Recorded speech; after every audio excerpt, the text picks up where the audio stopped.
Hello, എല്ലാവർക്കും നമ്മുടെ ചാനലിലേക്ക് സ്വാഗതം. 1001 രാത്രിയിലെ 33ാമത്തെ കഥയുടെ 4ാം ഭാഗമാണ് ഇന്ന് നിങ്ങൾ കേൾക്കാൻ പോകുന്നത്. കഥ സ്നേഹപ്രിയയുടെയും അലി നൂറിൻ്റെയും കഥ. അലി നൂറിൻ്റെ പിതാവും സുൽത്താൻ്റെ പ്രിയപ്പെട്ട മന്ത്രിയുമായ അൽ ഫാദലിൻ്റെ മരണം വരെയുള്ള ഭാഗം നിങ്ങൾ കേട്ടല്ലോ. ഇനി അവിടെ എന്താണ് നടക്കാൻ പോകുന്നതെന്ന് കേട്ടോളൂ. മന്ത്രിയുടെ മരണവിവരം രാജ്യമാകെ അറിഞ്ഞു. ബസ്ര നഗരമാകെ ദുഃഖത്തിലാണ്ടു. ആഭാലവൃദ്ധൻ ജനങ്ങൾ കണ്ണീർ വാർത്തു. പിതാവിൻ്റെ ശവസംസ്കാര ചടങ്ങുകൾ രാജോചിതമായി നടത്തുന്നതിൽ അലി ഒട്ടും പിശുക്ക് കാണിച്ചില്ല. മന്ത്രിമാരും പ്രഭുക്കന്മാരും ഉൾപ്പെടെ ആയിരക്കണക്കിന് ജനങ്ങൾ ഘോഷയാത്രയായി മൃതദേഹത്തിന് അകമ്പടി സേവിച്ചു. ദുഷ്ടബുദ്ധിയായ മന്ത്രി അൽ മുയിൻ ഉൾപ്പെടെ 8 പേർ ശവമഞ്ചം ചുമന്നു. പിതാവിൻ്റെ മരണത്തിൽ അത്യധികം ദുഃഖിതനായ അലിയനൂർ വളരെ കാലം വീടിന് പുറത്തിറങ്ങിയതേയില്ല. ആരെയും കാണാനും കൂട്ടാക്കിയില്ല. അങ്ങനെയിരിക്കെ ഒരു ദിവസം ഒരു യുവാവ് അലി നൂറിൻ്റെ വീടിൻ്റെ വാതിലിൽ മുട്ടി. അൽ ഫാദലിൻ്റെ സ്നേഹിതൻ്റെ മകനായിരുന്നു അത്. അലിയുടെ സമപ്രായക്കാരനായ അയാൾ പറഞ്ഞു, സ്നേഹിത, ജീവിതം മരണത്തോടെ അവസാനിക്കുന്നില്ല. തലമുറകളിലൂടെ അനശൂതം തുടർന്നു പോകുന്നു. നിങ്ങളുടെ അച്ഛൻ നിങ്ങളിലൂടെ ജീവിക്കുന്നു. അതുകൊണ്ട് എന്നെന്നും ഇങ്ങനെ ദുഃഖിച്ചിരിക്കരുത്. നമ്മുടെയെല്ലാം നാഥൻ പ്രവാചകൻ മുഹമ്മദ്, എല്ലാ പ്രാർത്ഥനയും അവൻ്റെ മേലാകട്ടെ. പ്രവാചകൻ പറഞ്ഞിട്ടുണ്ട്, കരച്ചിൽ മതിയാക്കൂ, കരുത്തു നേടൂ എന്ന്. സ്നേഹിതനോട് എന്തു മറുപടിയാണ് പറയേണ്ടതെന്ന് അലിക്ക് അറിഞ്ഞുകൂടായിരുന്നു. എങ്കിലും മേലിൽ ദുഃഖിച്ചിരിക്കുകയില്ലെന്ന് അയാൾ തീരുമാനിച്ചു. വീടിൻ്റെ വാതിലുകൾ സ്നേഹിതന്മാർക്കായി തുറന്നുകൊടുത്തു. ബസ്രയിലെ വർത്തക പ്രമാണിമാരുടെ പുത്രന്മാരായ 10 പേർ ചങ്ങാതിമാരായി. ആഘോഷവും വിരുന്നും പതിവാക്കി. തന്നെ സമീപിച്ചവർക്കെല്ലാം പാരിതോഷികങ്ങൾ നൽകി. സ്നേഹപ്രിയയുടെ ഉപദേശം വകവയ്ക്കാതെ വാരിക്കോരി ചെലവഴിച്ചു. ഒടുവിൽ ഒരു ദിവസം അടുക്കളക്കാരൻ അലിയോട് പറഞ്ഞു, യജമാനനെ, ഔദാര്യവും കൂടുതലായാൽ നന്നല്ല. കണക്കിലേറെ പാരിതോഷികങ്ങൾ കൊടുത്താൽ വീട് മുടിയും. അലിനൂർ അയാളെ സൂക്ഷിച്ചു നോക്കി. നീ പറഞ്ഞത് ഞാൻ വകവയ്ക്കുന്നില്ല. നീ ഒരു കാര്യം മാത്രം ശ്രദ്ധിച്ചാൽ മതി. പ്രാതലിനുള്ളത് കൈവശമുണ്ടെങ്കിൽ ഉച്ചഭക്ഷണത്തിൻ്റെ കാര്യം ആലോചിച്ച് വിഷമിക്കേണ്ട. ഉപദേശിച്ചതുകൊണ്ട് ഫലമില്ലെന്ന് കണ്ട് അടുക്കളക്കാരൻ പിൻവാങ്ങി. അലിനൂർ തൻ്റെ ദാനശീലം ഉപേക്ഷിക്കാൻ ശ്രമിച്ചതുമില്ല. സുഹൃത്തുക്കളൊന്നു വേണ്ട, അപരിചിതർ പോലും എന്ത് ചോദിച്ചാലും അയാൾ കൊടുക്കും. ഏതെങ്കിലും ഒരു അതിഥി വീട്ടിലുള്ള ഒരു വസ്തുവിനെ ചൂണ്ടി, അലി, അത് മനോഹരമായിരിക്കുന്നു എന്ന് പറഞ്ഞാലുടൻ അതെടുത്തോളൂ എന്നായിരിക്കും അയാളുടെ മറുപടി. യജമാനനെ, അങ്ങയുടെ ഇന്ന സ്ഥലത്തുള്ള ഇന്ന വീട് 1-ാം തരം എന്നൊരാൾ അഭിപ്രായപ്പെടുകയേ വേണ്ടൂ. അലിനൂർ പേനയും കടലാസും എടുത്ത് പ്രമാണമെഴുതി അയാൾക്ക് ദാനം ചെയ്യും. ഈ വിധം ദാനധർമ്മങ്ങൾ നടത്തിയും രാവിലെയും വൈകുന്നേരവും കൂട്ടുകാർക്ക് വിരുന്നൊരുക്കിയും 1 വർഷം കഴിഞ്ഞു. പ്രശസ്തരായ നർത്തകരും ഗായകരും ഇക്കാലമെല്ലാം അലിയെ വലയം ചെയ്തു. ഇതിനിടെ സ്നേഹപ്രിയ പറഞ്ഞതൊന്നും ഭർത്താവ് വകവെച്ചില്ല.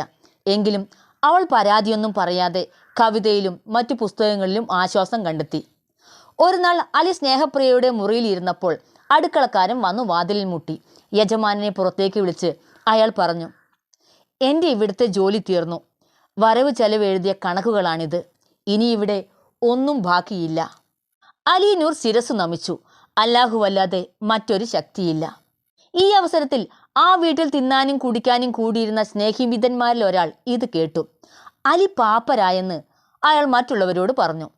ആ പ്രസ്താവം സത്യമാണെന്ന് അലിയുടെ മുഖഭാവത്തിൽ നിന്ന് അവർക്ക് വ്യക്തമാവുകയും ചെയ്തു.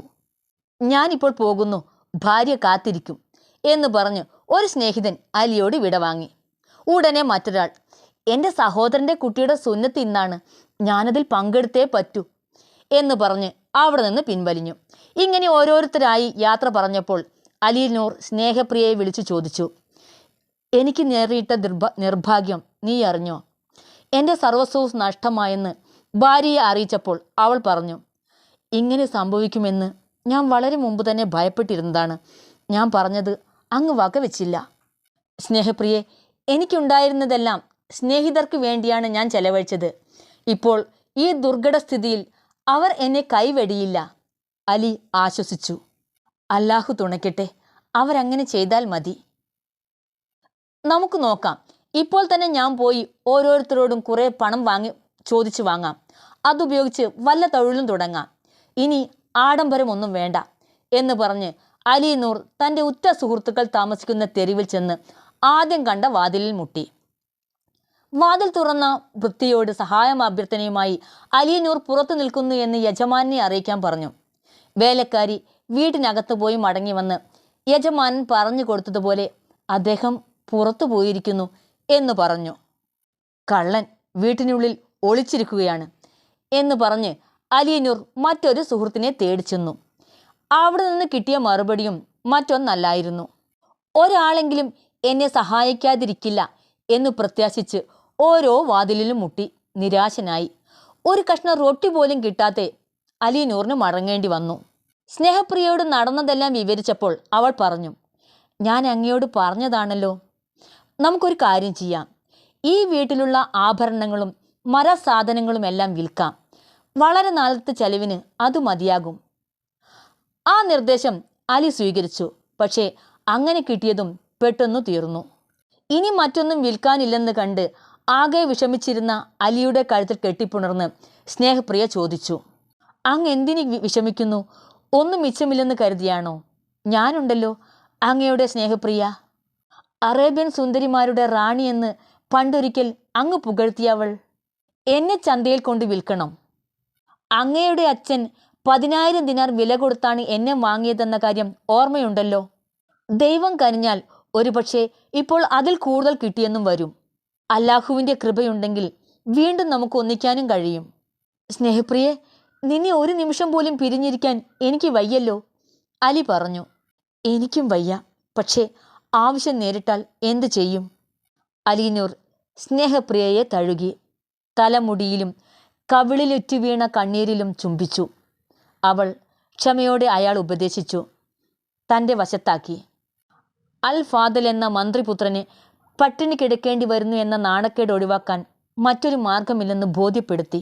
അലി ആ പെൺകുട്ടിയെ അടിമച്ചന്തയിൽ കൊണ്ടുപോയി ദല്ലാളിനോട് പറഞ്ഞു, ഞാൻ വിൽക്കാൻ ഉദ്ദേശിക്കുന്ന അടിമയുടെ വില എന്താണെന്ന് പ്രത്യേകം പറയേണ്ടല്ലോ. വേണ്ട യജമാനനെ, എൻ്റെ കഴിവിൻ്റെ പരമാവധി ഞാൻ ശ്രമിക്കാം, ദല്ലാൾ പറഞ്ഞു. രണ്ടുപേരും അടുത്തുള്ള ഒരു സത്രത്തിൽ ചെന്നു. അവിടെ വെച്ച് സ്നേഹപ്രിയ മുഖപടം മാറ്റിയപ്പോൾ ദല്ലാൾ അത്ഭുതപ്പെട്ടു. ഞാൻ 2 വർഷം മുമ്പ് 10,000 ദിനാറിന് വിറ്റ സ്നേഹപ്രിയ എന്ന അടിമയാണല്ലോ. അത് തന്നെ, അലി നൂർ പറഞ്ഞു. യജമാനനെ, ഓരോരുത്തരുടെയും വിധി മുൻകൂട്ടി നിശ്ചയിക്കപ്പെടുന്നു. അതിൽ നിന്ന് വ്യതിചലിക്കുക മനുഷ്യ സാധ്യമല്ല. എങ്കിലും ഇവൾക്ക് ഏറ്റവും കൂടിയ വില ഞാൻ അങ്ങയ്ക്ക് വാങ്ങിത്തരും. അവർ വ്യാപാരികളെയെല്ലാം വിവരമറിയിച്ചു. അവർ ഒരിടത്ത് വട്ടം കൂടി. തുർക്കി, ഗ്രീസ്, ജോർജിയ, അബിസീനിയ എന്നിവിടങ്ങളിലെ സ്ത്രീകളെ വിൽപ്പനയ്ക്ക് നിരത്തിയിരുന്ന സ്ഥലത്ത് ഒരു വലിയ പാറപ്പുറത്ത് കയറി നിന്ന് ദല്ലാൾ വിളിച്ചു പറഞ്ഞു, വ്യാപാരി സുഹൃത്തുക്കളെ, പ്രഭുക്കന്മാരെ, മിന്നുന്നതെല്ലാം പൊന്നല്ല, ചുവന്നതെല്ലാം മാംസമല്ല, അരുണവർണം വീഞ്ഞിനു മാത്രമല്ല, തവിട്ട് നിറത്തിലുള്ളതെല്ലാം ഈന്തപ്പഴവുമല്ല. ബസ്രയിലെയും ബാഗ്ദാദിലെയും വ്യവസായ പ്രമുഖരെ, ഇന്നു ഞാൻ ഒരപൂർവ രത്നം, എത്ര പണം കൊടുത്താലും അധികമാവാത്ത ഒരു മുത്ത് നിങ്ങൾക്ക് സമർപ്പിക്കുന്നു. മാന്യരെ, നിങ്ങൾ നേരിൽ കാണുക. ഇവൾക്ക് എന്ത് വിലമതിക്കുമെന്ന് നിങ്ങൾ നിശ്ചയിക്കുക. എല്ലാവരും പെൺകുട്ടിയെ ഒരു നോക്ക് കണ്ടു കഴിഞ്ഞപ്പോൾ ദല്ലാൾ ലേലം തുടങ്ങി. തുടർന്ന് നടക്കുന്നത് കാണാൻ കാത്തിരുന്നോളൂ. ഞാൻ വരാം ഉടൻ തന്നെ.